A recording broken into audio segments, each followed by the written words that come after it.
How's Right. everyone this April day? Yeah, all good. All good. Yeah. Yeah, I'm stuck in my office. From what I understand, you're somewhere surrounded by sheep and cows at the moment. But And a lot of rain. yeah. Waiting around in wellies. Yeah. Um, Welcome to I my world. And amazingly, without the rain, we've got sunshine today. But basically, I'm surrounded by sheep and cows and mud most of the time. We live in Devon, so yeah. Well, the dogs have been walking around going like, "What is that? Should we be barking at this right now?"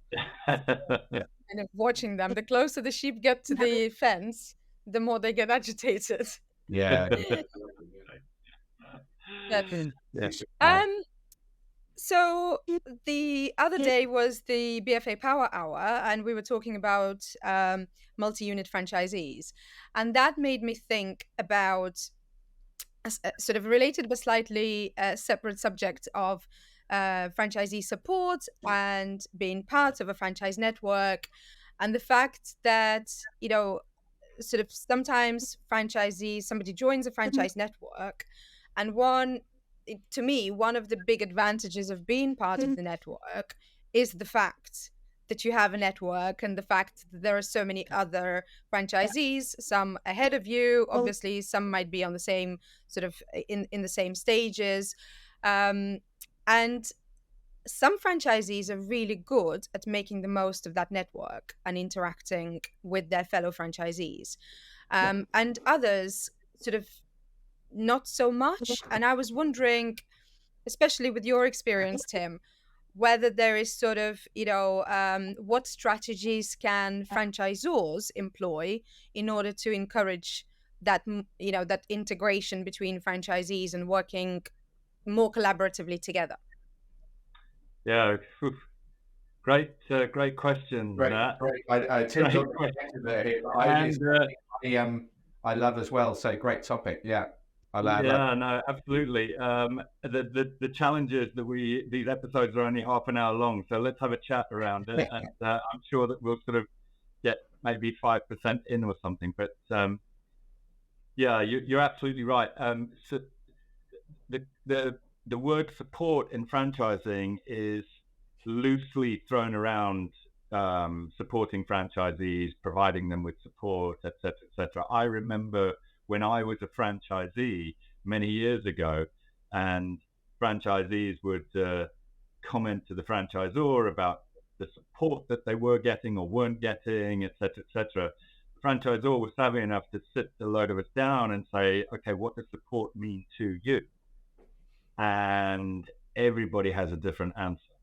And of course, from a franchisor's point of view, you have franchisees at different stages of their life cycle. I think we've on this show already, we've spoken about the franchisee life cycle.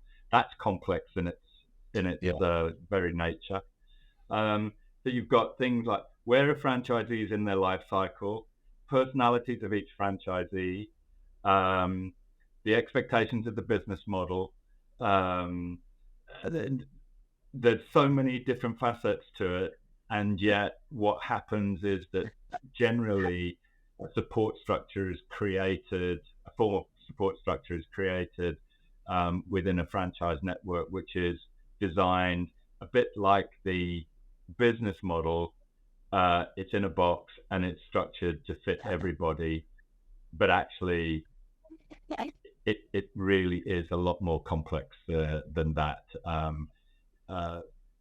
Individuals' needs, wants, aspirations, their personal circumstances, their background in terms of their career, what they've learned, what they haven't learned, what they've been developed in, etc., all need to be taken into consideration. And of course, this whole thing about I think you sort of mentioned that there are some franchisees who they invest in a franchise. They have this dream that they're investing into, but they don't have the personality to be big networkers, part of a community, etc., etc. Really difficult, and so there are lots of strategies which franchisors can employ. One of them that I've been involved with in the past is identifying franchisees who have particular challenges with their ability, their own personal challenges to get out there in the local community, to engage with it. And that's part of it. That's also about networking. So that's outside of the franchise network. That's within the local community, which is where a lot of the power of business building in franchising is. And sorry, yeah, Nat. I'm just because because I was just thinking, but there's this, peer-to-peer support tends to come out as one of those comments that people give in feedback, right? Whether it's on a franchisee level, within a franchise network, whether it's on a franchisor level, or even if you take sort of BFA events, when BFA wants feedback from us, and we always say we love the opportunity to network with our peers, and it's the peer-to-peer support that we want, right? So it's sort of, but I suppose from a franchisor's point of view, it's always that fine line. And I feel like franchisors walk a lot of very fine lines, and that's the sort of the tough part about being a franchisor, in that they have to, I think the franchisees look to them for the franchisor to provide, a certain level of support, but then you have to allow some space for that peer-to-peer support. And I suppose from a franchisor's point of view, it's how you make space for that, how you encourage that, and at what point is your network big enough for you to start implementing those initiatives. Because I suppose there are some franchisors who are relatively small and their networks are are just in the starting, in the early stages, so they may not even have that opportunity to kind of have a buddy system, or sort of say, right guys, I'm gonna put you together, or you can support each other, etc. So yeah, just a thought, really. I think for me, I'm still, not as experienced as you guys at franchising, but I am very, very big on community, and I've been done courses on community. I've been part of communities. I've led communities, and I think the two things that strike me is that if franchisors are recruiting franchisees, setting an expectation and looking for people with a growth mindset. Because if you're kind of recruiting franchisees are little baby birds and just want to be fed from the franchisor the whole time, you're off to a bad start, right? Because if it's just like, the franchisor's not serving me, it's like, well, hang on a sec, like, this is your business. You've got to serve yourself. I'm happy to help you, but like, you've got to do the work here, and you've got to help each other. That's kind of like, we're on this road together. If that isn't set out from day one, you're on to a hiding to nothing, because you've just enabled these little baby birds that just want feeding the whole time. And of course, any franchise network will end up with some people like that, partly because people are going through, it might just be that people are having a hard time and they've kind of got into a bit of a negative downward spiral and what have you. But fundamentally, it's got to start like that. And then I think, to your point, Nat, I would imagine that there's no real, you've got to do that from day one, really. Even if you're your first franchisee and you're your first few franchisees, set it up so that you are very much thinking that, in a community-minded way. Like, it's a network, it's a community. It's not just this way. That's a hierarchical structure. The community implies helping each other, supporting each other, and so setting up regular meetings, setting up opportunities to learn from each other. And so pretty much from day one, it becomes part of your values and your DNA as the franchise brand to do that. And I'm just amazed at the number of times when I've been in other organizations, not franchises, that you would think would be really good at this and be really hot on this. And I've often been disappointed at how uncommunity minded people are. And other people I would have expected to be less community are really community minded. I think that's a real, should be a real kind of choosing a decision point for whether somebody's going to be a good franchisee. As B&I has got a phrase, givers gain. And if you haven't got that givers gain mindset, then that's a bit of a red flag for me. Yeah. Yeah.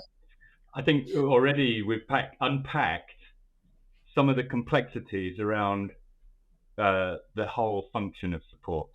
It's franchisee, franchisor, it's And then, franchisee, it's the personalities of all those franchisees. It's a combination of meetings, peer groups, strategies for various groups. You can have set groups in peers, or you can have disparate groups. So one of the things that I've been involved with in the past is every 6 weeks getting 8 or 10 franchisees together, all who are at various stages of their journey, but have got particular challenges, and you put them through what we called a boot camp. But it's a 3-week intense program to get them to do particular things. These are all different franchisees, different areas, etc. Peer groups, to your point, Nat, peer groups are so powerful, but of course, the power really comes when peer groups are attached with accountability partners as well. I think you call them buddy groups, but it's really important from, the way I see it is it's not just a buddy who you get on with and you can jump on a call and have a chit chat with. It's accountability partners. So these peer groups are really powerful, but they must have somebody facilitate, strong facilitators who help them drive their business forward, not just sitting and having a chat. right. Yeah. So, and I suppose that leads me on to a point, or a question rather. So, I suppose the danger of just peer-to-peer interaction can be, theoretically, is if a question is asked and everybody sort of tries to answer the question to help the franchisee out, and what if some of those answers are wrong, as in not on brand, or etc., etc. You then sort of have spreading the non-brand message or non-brand way, and that can really sort of, I suppose the danger of that is that can really grow like wildfire, spread like wildfire, and can be difficult to contain. So but then again, you don't really want to be the police and having to sanitize every single conversation and every single channel, right? Because that becomes quite labor consuming. It can become really difficult. It is so complex.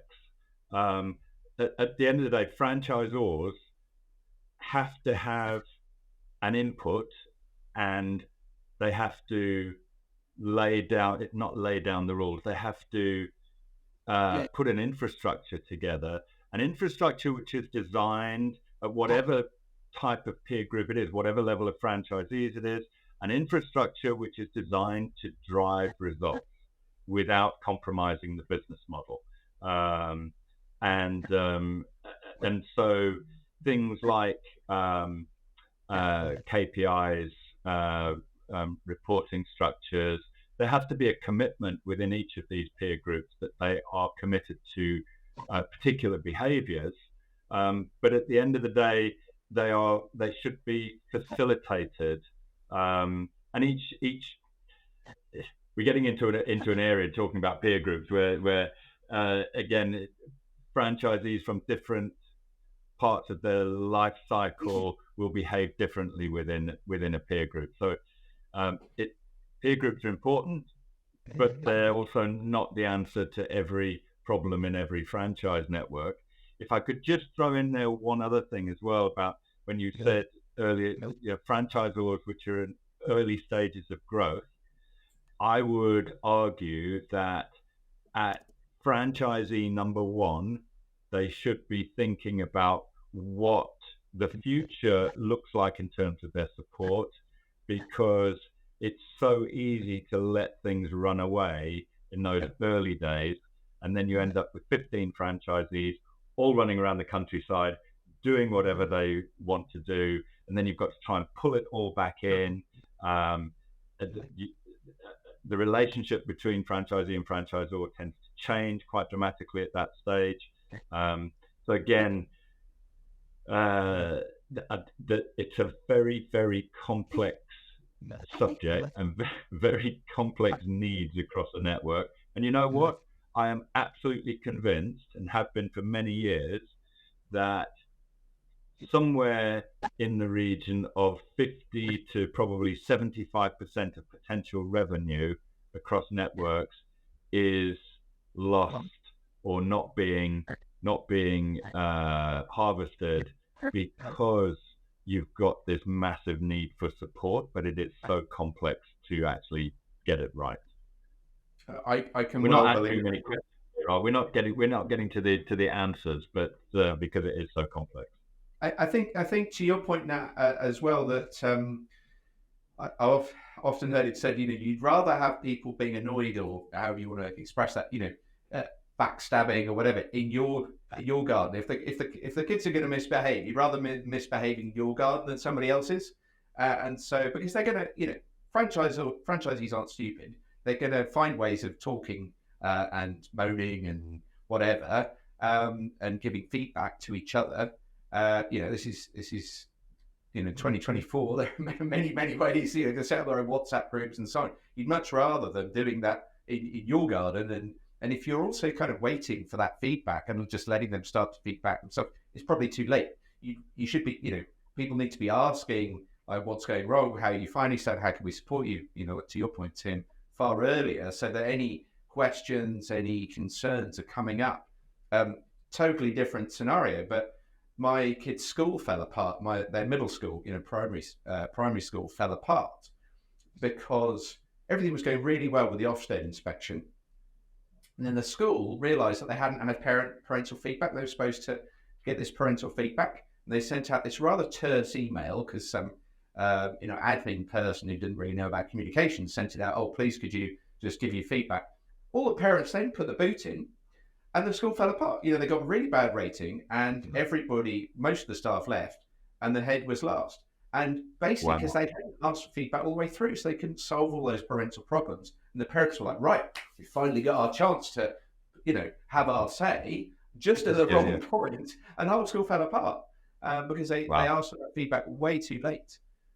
So I think that's, for me, any community, whether it's franchise, some of this is just down to human nature and how individuals interact in a community. It's like you've got to be asking for that feedback, giving people a way of talking to each other. And then, it is messy and it's not always perfect, but it's much better to do that in your garden than someone else. Yeah. Well, this is where the WorkBuzz franchisee surveys come in really powerfully. It's something which, the UK franchising sector is supported with WorkBuzz, should be really proud of itself, because it's an independent company which does these, and I know of a couple of companies, a couple of brands that are fairly prominent right now who are taking on board the feedback which the franchisees have said that they want, and they've implemented that, and it is having success. I would say though that as these brands grow, you can't just you've got to be so careful that it's not a one size fits all for all franchisees. It most definitely isn't. And some of those franchisees who end up in the top performing groups, they become the mainstay of the poster child, as we like to call them, or poster children. But still, their operational success is not maximized. They need to have specialist support. The same happens down at the bottom end of franchise groups, franchisees, people who find it difficult to, just the fact that a lot of franchisees come from big, busy corporate backgrounds, and then suddenly they are required to be behind a desk at 8 o'clock in the morning and motivating themselves to build their business. Yes, within a community of franchisees, but it's not quite like that when you're operating on your own, for many people. And they can come into a spiral of decline very, very quickly. That needs And so special support. I think to me it comes back again to sort of just to bring the conversation back to incentivize, incentives, and how do you incentivize growth? And it's sort of, and again, sort of from my experience, and I have two very specific examples in my mind. One where, one thing I've seen is that people tend to connect during their initial training. So Yeah, when you tend to, when franchisor tends to have sort of set initial training courses, and everyone who starts together, um, there's more opportunity there to sort of connect and become friends. And even though you might be on different sides of the country, you sort of, that yeah, connection is made. You stay in touch. You um, keep in touch with each other's progress. yeah, And in particular, franchisees, they really clicked. And I suppose because they naturally had this very competitive mindset, and they ended up entirely outperforming most of the other, never mind their own sort of peer group, but even those franchisees who've been operating for a lot longer than them, because they had this mini competition going on with each other. And they'd literally be linking in all the time every month, and going like, what's your revenue been? My revenue, um but obviously revenue is not everything, and it's making sure that if you're driving revenue up, that everything else, and the standards and the quality doesn't suffer. With these guys, it was just amazing across the board, yeah. and they just kept going and going. So by the But, time they came to conference a year later, it was just absolutely yeah. mind-blowing. But But then you the can interesting thing is there, if I could just, mm, there was a huge amount of luck happened there, a huge amount of luck, because what you said about new franchisees coming together in their training, that very often happens, doesn't it? That they create a bond, they're in a particular group, wherever they are in the country, they keep in touch for quite a long time. But to get two in a group who run a parallel race together is quite rare. And I think there was a huge amount of luck that they were able to become their own little peer group, accountability partners, bit of competition going on. Imagine if you had 100 franchisees and they were all behaving like that in whatever group, whatever franchise brand it was. but Yeah. do you think that that's then based on our personality attributes? So would it be helpful, I mean, we already talked about sort of doing personality testing, that there are um products out there that allow franchisors to assess how you work as an individual, what drives you, what your drivers are, how you behave in certain situations. So is that something that maybe we shouldn't be using, not just during the recruitment stage, in order to sort of to look at, from franchisor perspective, does that person fit in with what my franchisee um description is, etc. Or maybe it's sort of it might be useful. I'm now thinking it might be useful in terms of trying to buddy franchisees up to help drive that performance and Yeah. support. It's really important that whatever group you are creating, especially if it's an ongoing group, if it's a temporary group, as I mentioned earlier on, in my experience with what was called a boot camp, you could bring 8 people together and it was facilitated, but they had specific set tasks to do every day and come back to the group and report. If it's a group which its success is going to be built on being accountability partners and buddies and sharing their numbers and their KPIs, etc., then those group members do have to get on. There has to be personality traits which are similar. in my experience, certainly in my experience. Clients which I work with, I make it absolutely clear: if we get a group in, you've got to be absolutely certain that everybody gets on. In fact, one client we've held back on starting because they've got 4 franchisees who would be ideal, but 2 of them don't get on with the other 2. It would be an ideal group size, but 2 of the franchisees don't get on with the other 2, and so it just would not work. I think you've got to recognise as well that there is that serendipity of just sometimes things work and sometimes they don't work, and what on paper looks like it should work. I mean, I can think of a business accelerator that I was part of, and our group they were all right. It was and there's some nice people in there, but other groups really took off and they stayed very close knit. And I think I don't think it was any fault of the organisers. It's just some of those groups work, some of them don't. And I think as long as you've got the flexibility to let the groups that really do take off and really want to stay together, you don't break them up for the sake of it because they really want to stay together because they're really performing. And then you've also got a way of saying, look, there's a review time, and you say, look, this group is okay, but if we want to switch it up a bit and change things around a little bit, people don't feel stuck in some group that isn't really serving them. It's not really driving the results that everybody wants, and it just kind of needs a bit of a refresh. I think as long as you've got those jumping off points where you can change things up a bit, people don't feel trapped, then I think that's a good thing. Yeah.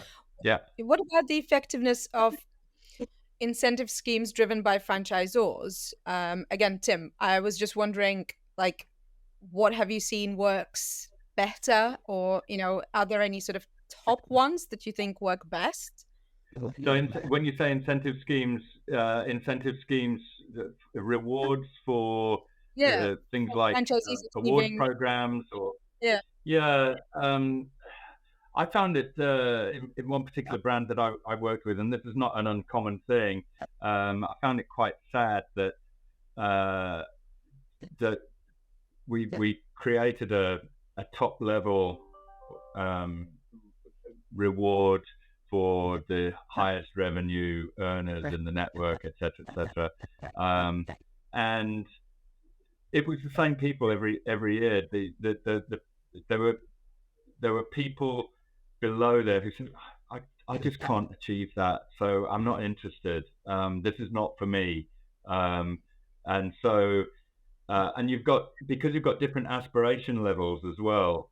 Some people want to really build an empire and be super successful. Other people just want to have a pay off the mortgage, whatever their requirements are. So I think it's really difficult to put awards are always nice pieces of gongs to have, absolutely. I think there's more competition in achieving those, but the big financial rewards, or weeks away on a cruise, etc., they generally are for those people at the top, and the people in the middle and down at the bottom. They just generally say, that's not for me. Well, then that's a question of changing the awards, right? You get what you measure. So if you're only ever rewarding the top performers in that way, of course you want to do that because, but to some extent those people are already getting rewarded, right? Because they're already getting the financial rewards of being successful. So if if you're wanting people to behave in a more community and supportive way, giving an award for, top community builder, and probably that person's fairly obvious to everybody because they just are always there to help out, always there on the phone and so on. And guess what? If you reward, often people don't want. Sarah, my wife, used to work for an incentives company, and we've all heard that. Usually, people are far more incentivized by being listened to and having. Everybody says it's cash, but actually their behaviours say it's more recognition that people really want. They just want to be heard, like their efforts rewarded in some way, rather than cash or holidays or whatever. So just being recognised among your peers for being community minded, or best newcomer, or best middle tier performer, or whatever it is. There's other ways to gamify the whole thing rather than just cash for the top people. Absolutely. You're absolutely right, and that's why I said earlier on about you're right that receiving the gongs is there's a lot more flexibility in that to recognize more people, and for those people who don't want to be the top earners, but there might be the best brand ambassadors. They might be the biggest, the torch bearers of the brand, or their NPS score might be the best in the network, but they're not necessarily the biggest franchisees. So they're providing the best experience for their customers, which is a great. They're a great advocate for the brand and its quality, etc. So there might be somebody who is extremely charitable within the local community. They support local community charity organizations. Another great one to recognize. And as you said, Kevin, lots and lots and lots of people, it's about just recognizing what they do, not what they're achieving financially. And just that can incentivize, drive people to be the best that they can be within their business. Now, of course, franchisor will always want to maximize, or should want to maximize revenue within the network. And I'll go back to the point that I mentioned earlier, that I do believe that there's a huge amount of revenue under the bonnet, which is not being harvested by most brands. But some of that will just be through breaking the network down into these groups and getting the very, very best that you can out of them, keeping them motivated. You want to keep your churn of franchisees down. You want to, they all need to be profitable. You want to recognize that those ones who are community minded, torch bearers, whoever they may be, and make them feel really valued and important to the overall success of the network. Absolutely. And now at this point, I want to ask another question, and I'm mindful of the time. So I'm thinking, let's make a note, because I really loved where you went with that, Tim. And I wanted to say, all right, well, let's talk about bad apples, because how do you then get the bad apple out? And how do you how do you spot them early enough, and how do you extract them without causing too much damage? Because we all know that one franchisee turning bad can be quite tricky, and I'm not talking about I've heard some franchisees being described as difficult, but actually I have always really enjoyed working with difficult franchisees, because sometimes they can be really actually constructive, and if you get under the bonnet and you understand what is it that they're not very happy with and how to get the best out of them, then actually you can turn a difficult franchisee into a very, very useful franchisee, and a very good franchisee who then becomes the brand champion. But there are, unfortunately, and always will be, there will always be, and I suppose I always kind of, with my franchisor clients, always say to them, if you've not yet had that, there will always be the first termination, there will always be the first dispute, there will always be the first bad apple. Like it or not, you will, at some point in your journey, you will get a franchisee who is just not right, and and is part of the network. So it's, it will happen, and when it happens for the first time, it's extremely, it can be very difficult, it can be very upsetting, it can be very stressful. But if you know and can prepare yourself for the fact that that will happen at some point, and be comfortable and confident that you can deal with it, then that makes the whole process. I guess as well, we were saying about how the relationship changes over time. I was thinking about, I said about choosing the right people in the first place, which I appreciate is easier said than done. But even they might have started out the right person, but something's happened in their life. Maybe there's illness in the family, or I was talking to a colleague, a friend earlier on, went for a run, and he was talking about how he'd had to manage out an employee who'd become an alcoholic again and was, drinking under the desk and stuff. And, that person hadn't had that problem. And then they had the problem, and now they've become, stuff happens in life, doesn't it? And how do you manage that? It's not always straightforward. No. Yeah. I think again, it's a very complex. It can become a complex conversation. Probably a conversation for another day. But I think you're right, Nat. Every franchisor needs to be aware. If they haven't had it yet, it will come along. Yeah. And if there's one piece of advice, it is when it happens, don't take it personally. It's just part of the journey of being a franchisor, and you need to have your toolbox ready for it. And to your point again, that very often, rather than being antagonistic to one another, as a franchisor, to try and open that conversation with the franchisee to really understand what has happened and why, because it could be very, very personal situation. They could be going through a divorce. They could have had some tragedy going on in their life. There could be illness. Anything could be happening. It could be that they've just been talking to the wrong people within the network. And that is starting to poison the mind, which happens quite often. So, probably it's another half an hour conversation for another day.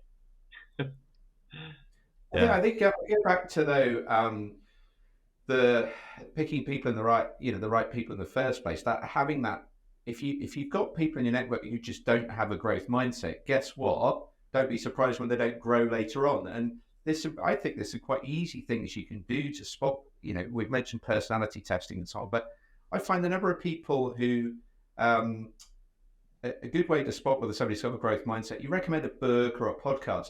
Do they write it down? If they don't write it down, they're not really listening to you. They're not really open.